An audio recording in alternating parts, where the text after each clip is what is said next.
Você já se perguntou por que os metais conduzem a eletricidade tão bem? Ou por que conseguimos transformar metais em fios, chapas, moedas, joias? No episódio de hoje, vamos entender a ligação química que sustenta o mundo moderno, a ligação metálica.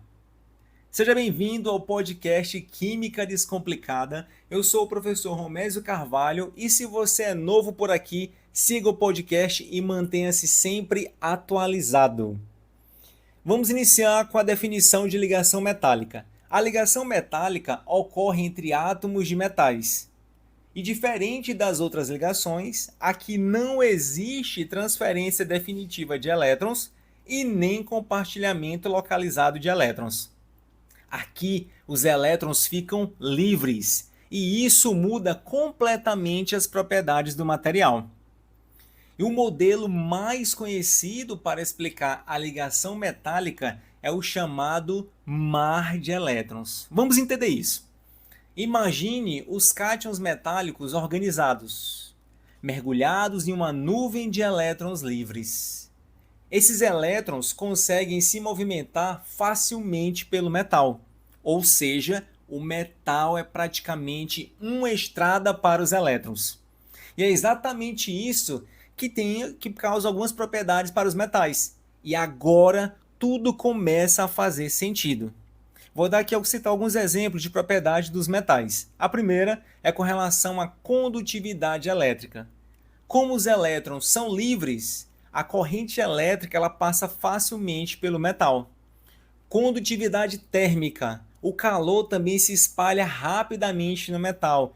Basta a gente pensar, quando vamos colocar a água para ferver ali na boca do fogão, do cooktop, ou então a panela, todos esses materiais são feitos de algum metal, seja alumínio, seja do aço, porque eles conduzem muito bem a energia térmica. Maleabilidade. Os metais eles podem virar chapas, como chapa de zinco, chapa de cobre, aquelas biqueiras que tem nas casas, nas residências. Então aquele metal ali, aquela chapa ali é o zinco.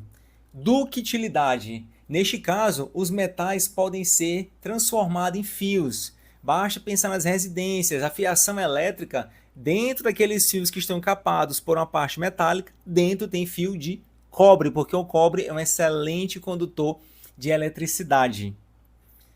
Brilho metálico. Esse brilho metálico ele é característico dos metais. É onde ocorre a interação da luz com os elétrons livres, gerando aquele brilho característico. Então, quando pega uma panela de alumínio, tem um brilho característico, um brilho ali que remete que é um metal. Ou um anel de ouro, um colar de ouro, ou uma chapa de zinco. Então, o brilho metálico é característico dos metais. Quanto aos pontos de fusão e de ebulição, os metais apresentam elevados pontos de fusão e de ebulição, e um exemplo clássico deles é o tungstênio. O tungstênio ele era utilizado antes no filamento das lâmpadas antigas, que é aquelas lâmpadas amarelas, também chamada de lâmpada de sódio. Mas aqui temos uma exceção clássica. O mercúrio é o único metal líquido em temperatura ambiente. E aqui é uma excelente pedida para questões de vestibular.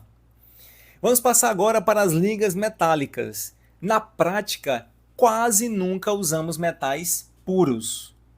Normalmente, utilizamos ligas metálicas que são misturas de dois ou mais elementos, onde pelo menos um é metal.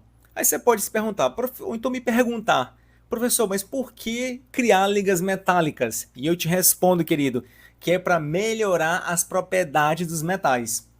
Por exemplo, o ouro puro, que é o ouro 24 quilates, ele é mole. Já o ouro 18 quilates é uma mistura de ouro, cobre e prata, que o deixa mais duro. O ferro, sabemos que ele enferruja ou ele oxida facilmente. Quando ele está ligado com o carbono, formando o aço, ele é muito mais resistente à corrosão.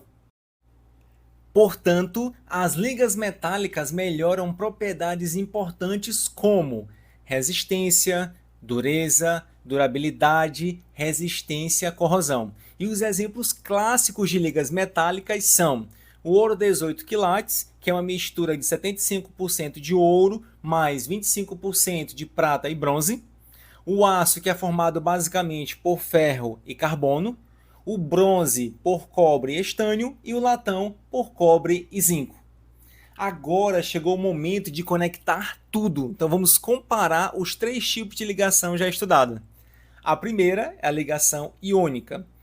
Ela ocorre por transferência de elétrons e ocorre ainda entre metal e ametal.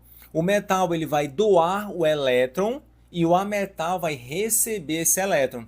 O metal, quando ele doa elétron, ele forma íon de carga positiva, que é chamado cátion, e o ametal, quando recebe esse elétron do metal, ele forma um íon de carga negativa, que é o ânion.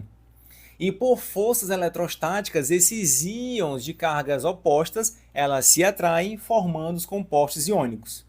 A ligação covalente, ela ocorre por compartilhamento de elétrons entre 2 átomos que precisam receber elétrons, ou seja, ocorre entre ametal e ametal.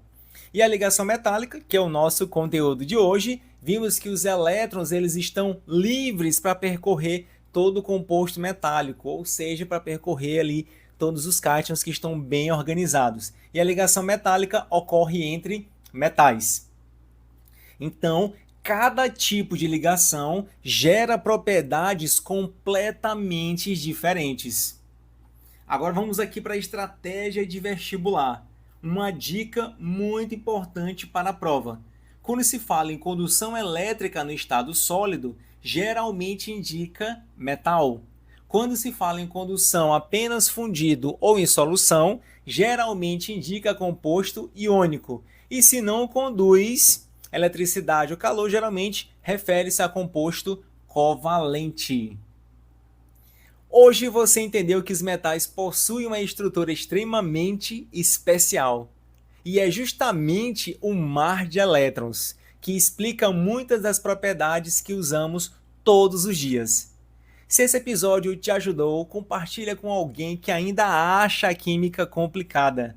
E me segue aqui no Química Descomplicada, porque aprender química pode ser muito mais simples do que parece.